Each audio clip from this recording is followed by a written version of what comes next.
മനുഷ്യൻ വല്ലാതെ പേടിച്ചു പോകുന്ന ഒരു സന്ദർഭവുമുണ്ട്. അത്ര വലിയ കാര്യമല്ലാത്ത ഒരു വാചകമാണെന്ന് പറഞ്ഞിട്ടവൻ എന്തോ പറഞ്ഞതാണ്.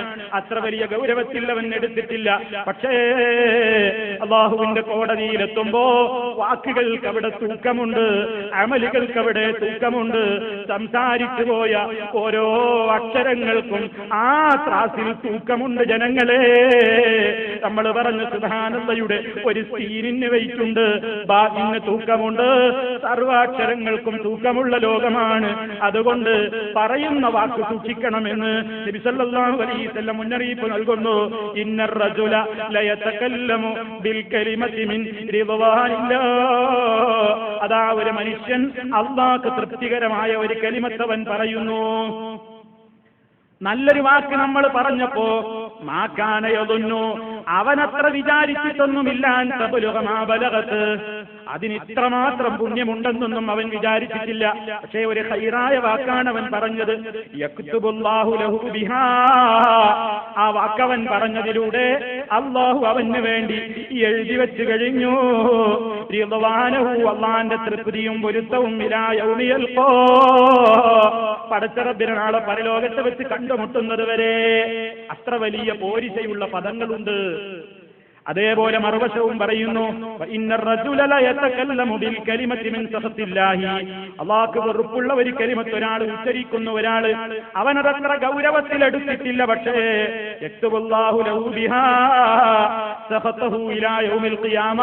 അന്ത്യനാൾ വരെ അല്ലാഹുവിന്റെ കോപത്തിനവരെ വിധേയനാക്കുന്ന നിലക്ക് ആ വാചകം മാറിപ്പോയി. അതവിടെ രേഖപ്പെടുത്തപ്പെട്ട് കഴിഞ്ഞു. കേട്ടതൊക്കെ പറയാൻ പാടില്ല, കേട്ടതൊക്കെ വിളിച്ചു പറയുന്ന ഒരു സ്വഭാവമുണ്ടല്ലോ. മനുഷ്യൻ ഈ നാവ് കൊണ്ട് ചെയ്യുന്ന ഏറ്റവും വലിയൊരു ദ്രോഹമാണ് കള്ളം പറയൽ. കള്ളം പറയുക എന്നുള്ളതിന്റെ ഏറ്റവും നിസ്സാരമായ മനുഷ്യൻ കാണുന്ന ഒരു തോതാണ് നബി സല്ലല്ലാഹു അലൈഹി വസല്ലം ഗൗരവത്തോടുകൂടെ തന്നെ പറഞ്ഞത്. നിസ്സാരമെന്ന് നമുക്ക് തോന്നുന്നത് വരെ ഗുരുതരമായിട്ട് പറഞ്ഞാൽ പിന്നെ അതിലപ്പുറമുള്ള കാര്യം പിന്നെ വിശദീകരിക്കാതെ അറിയാമല്ലോ. അവിടുന്ന് പറയുകയാണ്, കഫാബിൽ മർഇ കദിബൻ അൻ യുഹദ്ദിസ ബികുല്ലി മാ സമിഅ. ഒരാൾ കള്ളം പറഞ്ഞവനായിട്ട് എത്രമാത്രം മതി? അൻ യുഹദ്ദിസ ബികുല്ലി മാ സമിഅ. കേട്ടതൊക്കെ പറഞ്ഞു നടന്നാ മതി. കേട്ടതൊക്കെ ഇങ്ങനെ പറയാനുള്ളവനല്ല മനുഷ്യൻ. താൻ പറയുന്നത് എന്താണെന്ന് ആലോചിച്ചിട്ടേ പറയാവൂ, ചിന്തിച്ചിട്ടേ പറയാവൂ. തന്റെ ഈ വാക്കുകൊണ്ടുണ്ടാകുന്ന അപകടം എത്രയാണെന്ന് അവൻ ആലോചിക്കേണ്ടതുണ്ട്. അതുകൊണ്ട് തന്നെ കേട്ടതൊക്കെ പറയാൻ ഇസ്ലാം അനുവാദം നൽകുന്നില്ല. കേട്ടതൊക്കെ പറയുന്നതിനെ ഇസ്ലാം വിരോധിച്ചിരിക്കുകയാണ്. സ്ഥിരീകരണം വരുത്താതെ, കൃത്യമായി അതിനെ സംബന്ധിച്ച് അന്വേഷിക്കാതെ ഒരു കാര്യം അവന് പറയാൻ പാടില്ല. അതുകൊണ്ട് മനുഷ്യൻ ഏറ്റവും കൂടുതൽ ചിന്തിക്കേണ്ടതാണ്, അല്ലാഹു തന്ന ഈ നാവ് ഉപയോഗപ്പെടുത്തിയിട്ട് ഞാൻ കള്ളം പറഞ്ഞാൽ അതെത്രമാത്രം വലിയ ഗുരുതരമാണ്.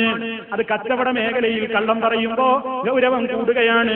ഇല്ലാത്ത മേന്മകൾ കച്ചവട ചരക്കുകൾക്ക് പറഞ്ഞുകൊണ്ട് വിറ്റഴിക്കുന്ന ആ രൂപത്തിലുള്ള കച്ചവടക്കാർ, അതുപോലെ തന്നെ ധാരാളമായി കളവ് പറയേണ്ടി വരുന്ന ഒട്ടേറെ മേഖലകൾ എല്ലാം ഇസ്ലാം എന്ത് ചെയ്യുന്നു? ശക്തമായി തന്നെ എതിർക്കുന്നു. അതുപോലെ തന്നെ അശ്ലീലം പറഞ്ഞു പോകരുത്. നാവുകൊണ്ട് ആ രൂപത്തിലുള്ള സംസാരങ്ങൾ വേണ്ട, ശൃംഗാരത്തിന്റെ വർത്തമാനങ്ങൾ വേണ്ട. സല്ലല്ലാഹു അലൈഹി വസല്ലം പഠിപ്പിച്ചു തരുന്നു, വല്ലിസാനു സിനാഹൽ കലാം. നാവ് കൊണ്ടുള്ള വ്യഭിചാരമാണ് ജനങ്ങളെ ശൃംഗാരം. നാവ് കൊണ്ടുള്ള വ്യഭിചാരം, അവിഹിതമായി സംസാരിക്കൽ, അനർഹമായവരോട് സംസാരിക്കൽ. ഇന്ന് പലപ്പോഴും ആളുകൾക്ക് അതൊരു പ്രശ്നമാണ്. അതുകൊണ്ട് സംസാരിക്കുമ്പോൾ സൂക്ഷിക്കണം. ഇസ്ലാം വിലക്കിയിട്ടുള്ള കാര്യങ്ങൾ പറഞ്ഞു പോകരുത്.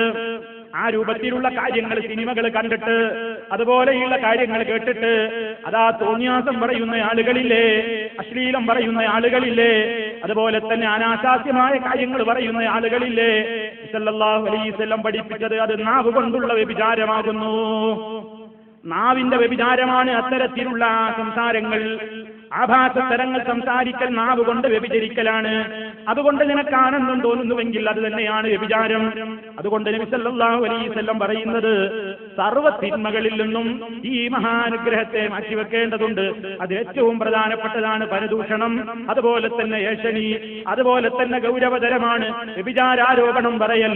അങ്ങനെ ധാരാളം മേഖലകൾ ഈ വിഷയത്തിലുണ്ട്. വിശുദ്ധ ഖുർആൻ തന്നെ പറഞ്ഞിട്ടുണ്ടല്ലോ, വലാ യഗ്തബ് ബഅ്ദുകും ബഅ്ദാ, നിങ്ങൾ ചിലരെ അവരെ കുറിച്ച് ദൂഷണം പറയരുത്, കുറ്റം പറയരുത്. അയുഹിബ്ബു അഹദുക്കും അൻ യഅകുല ലഹ്മ അഖീഹി മൈതാ ഫകരിഹ്തുമൂ, ചത്തുകിടക്കുന്ന ഒരു ശവത്തിൽ നിന്ന് അല്പമെങ്കിലും മാംസം കടിച്ചു തിന്നുന്നത് നിങ്ങൾ ഇഷ്ടപ്പെടുമോ ജനങ്ങളെ? എങ്കിൽ അതിനേക്കാൾ കടുപ്പമാണ് നിങ്ങളുടെ സഹോദരന്റെ അസാന്നിധ്യത്തിൽ അയാൾക്ക് ഇഷ്ടമില്ലാത്തത് നിങ്ങൾ പറയുമ്പോ അയാളുടെ പച്ചമാംസം നിങ്ങൾ കൊത്തിവലിക്കുന്നു. അതുകൊണ്ട് അള്ളതന്ന ഈ നാവ് ഉപയോഗപ്പെടുത്തിക്കൊണ്ട് ആരാന്റെ കുറ്റം പറയാൻ പോകണ്ട, കുറ്റങ്ങൾ തികഞ്ഞന്വേഷിക്കാൻ പോകണ്ട. നബി സല്ലല്ലാഹു അലൈഹി വസല്ലം ചോദിച്ചിട്ടുണ്ട് സഹാബത്തിനോട്, ഗീബത്ത് എന്താണെന്ന് നിങ്ങൾക്കറിയാവോ? എന്നിട്ട് നബി സല്ലല്ലാഹു അലൈഹി വസല്ലം പഠിപ്പിക്കുന്നു, സിക്റുക അഖാക ബിമാ യക്റഹു, നിന്റെ സഹോദരൻ വെറുക്കുന്ന കാര്യങ്ങൾ അയാളെ പറ്റി നീ പറയലാണ്. സഹാബിമാര് ചോദിച്ചു, നബിയെ ആ പറയുന്ന കാര്യം അയാളിൽ ഉണ്ടെങ്കിലോ? ഞാൻ ആ പറയുന്നത് സത്യമല്ലേ, ഉള്ള ഒരു കാര്യമാണ് പറഞ്ഞതെങ്കിലോ? അപ്പൊ നബി സല്ലല്ലാഹു അലൈഹി വസല്ലം പറയുന്നു, അതെ, ഇപ്പോഴാ ഗീബത്തായത്, ഉള്ള കാര്യം പറഞ്ഞത് കൊണ്ട് തന്നെയാ ഗീബത്തായത്. അതേ അവസരത്തിൽ ഇല്ലാത്തതാണ് നീ പറഞ്ഞതെങ്കിലോ, ഗീബത്തിന്റെ പുറമേ അയാളെ പറ്റി നീ അപരാധവും പറഞ്ഞുപോയി, കള്ളം പറഞ്ഞ ശിക്ഷ കൂടി നിനക്ക് രേഖപ്പെടുത്തപ്പെട്ടു പോയി. അതുകൊണ്ട് സൂക്ഷിക്കണമെന്ന് പറയുന്നു. ഒരാളെ പറ്റിയിട്ട് നമുക്കൊരു ഇഷ്ടമില്ലാത്ത ഒരു കാര്യം, ഒരാൾ വെറുക്കുന്ന ഒരു സംഗതി, അയാളെ കുറിച്ച് പറയൽ നമുക്ക് ഇസ്ലാമിൽ അനുവദനീയമേ അല്ല. അതേ അവസരത്തിൽ ചില സന്ദർഭങ്ങളിൽ ഇസ്ലാം നമുക്കങ്ങനെ അനുവദിച്ചു തന്നിട്ടുണ്ട്.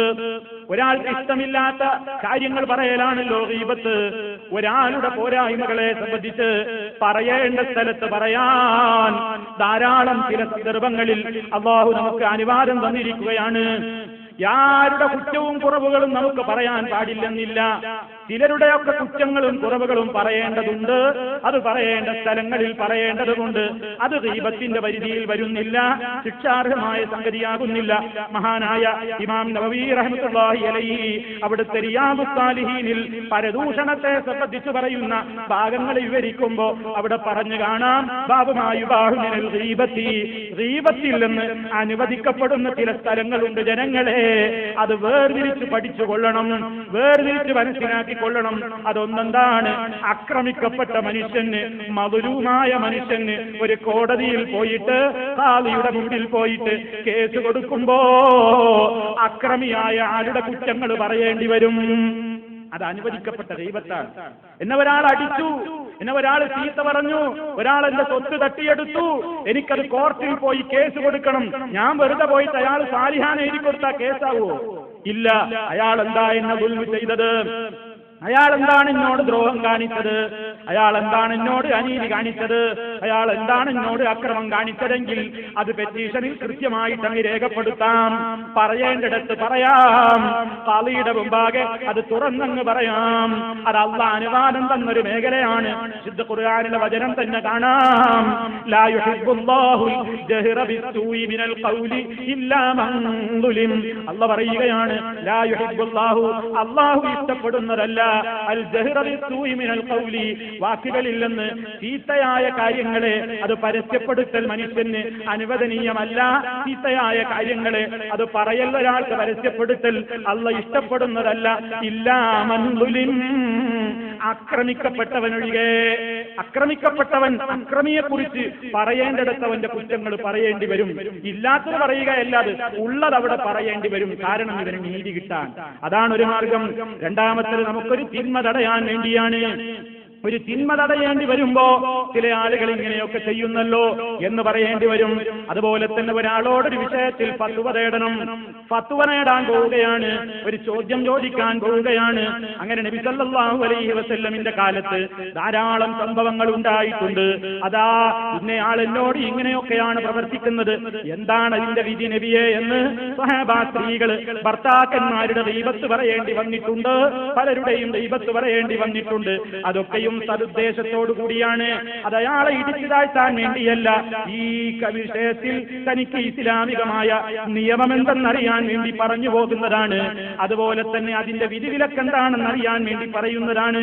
അതുപോലെ തന്നെ ബിദ്അത്തുകൾ പരസ്യമായി ചെയ്യുന്ന ആളുകൾ, അതുപോലെ തന്നെ തെമ്മാടിത്തം ചെയ്യുന്ന ആളുകൾ, അവരുടെ ബിദ്അത്തിൽ നിന്ന് ജനങ്ങൾ പെട്ടുപോകാതിരിക്കാൻ, അവരുടെ ശിർക്കിന്റെയും ബിദ്അത്തിന്റെയും ഒക്കെ ആശയ പ്രചരണങ്ങളിൽ ജനങ്ങൾ വഞ്ചിതരാകാതിരിക്കാൻ വേണ്ടി അവരെ സംബന്ധിച്ച്, അവർ ചെയ്യുന്ന കാര്യങ്ങളെ സംബന്ധിച്ച് പറയേണ്ടി വരുന്നു.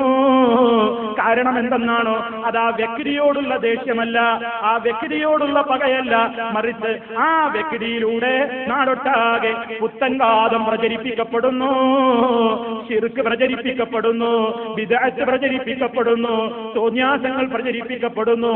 അത്തരത്തിലുള്ള ആളുകളെ കുറിച്ച് ജനങ്ങൾക്ക് മുന്നറിയിപ്പ് നൽകേണ്ടി വരുമ്പോ പരസ്യമായി അവരുടെ പോരായ്മകൾ വിളിച്ചു പറയാൻ ഇസ്ലാം അനുവാദം നൽകുന്നു. അതെന്തുദ്ദേശത്തിലാ? ആ വ്യക്തിയോടുള്ള ദേഷ്യമല്ല, ആ വ്യക്തി പ്രചരിദാനം ചെയ്യുന്ന തെമ്മാടിത്തങ്ങൾ, അതല്ലെങ്കിൽ ബിദ്അത്തുകൾ, അതല്ലെങ്കിൽ അന്ധവിശ്വാസങ്ങൾ, അതിൽ ജനങ്ങൾ പെട്ടുപോകാതെ അവരുടെ ഈമാനിനെ സൂക്ഷിക്കാൻ വേണ്ടിയിട്ടാണ്, ആ സദുദ്ദേശത്തിനാണ്. അതല്ലാതെ ഒരു വ്യക്തിയോട് വകവോക്കാനല്ല, ഒരു വ്യക്തിയോട് വകവോക്കാനല്ല. ആ ഉദ്ദേശമൊക്കെ അനുസരിച്ചുകൊണ്ട് ഇസ്ലാം അനുവാദം തന്നിരിക്കുകയാണ്.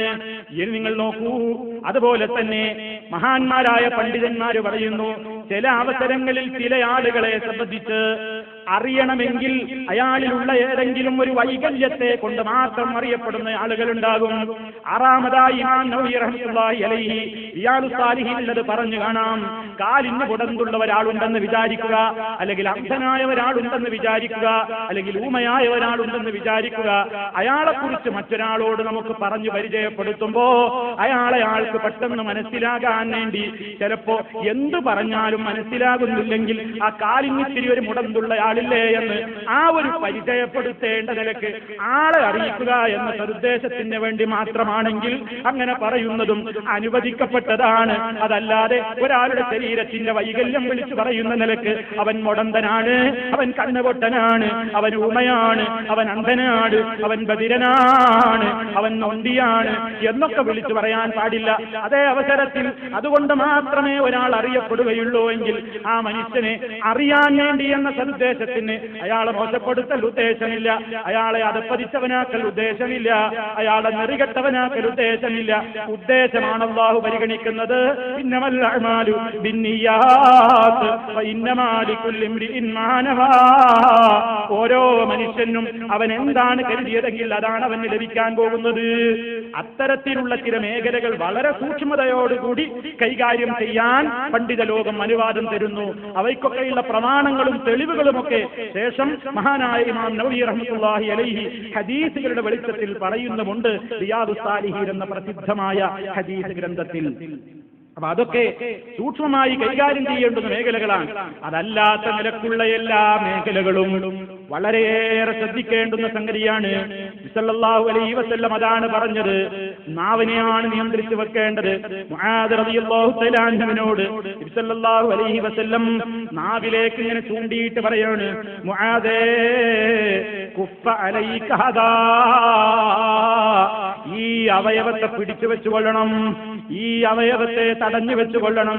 ഇതങ്ങ് കേട്ടപ്പോ മുആദ് റളിയല്ലാഹു തആല അൻഹു ചോദിക്കുന്നു, യാ നബിയല്ലാഹ്, അല്ലാഹുവിന്റെ നബിയേ, വഇന്നാ ലമുആഖദൂന ബിമാ നതകല്ലമു ബിഹി, ഞങ്ങൾ ഈ നാവ് കൊണ്ട് പറയുന്ന വാക്കുകൾ കൊണ്ടും ഞങ്ങൾ പിടിക്കപ്പെടുമോ, അതുകൊണ്ടും ഞങ്ങൾ ശിക്ഷിക്കപ്പെടുമോ?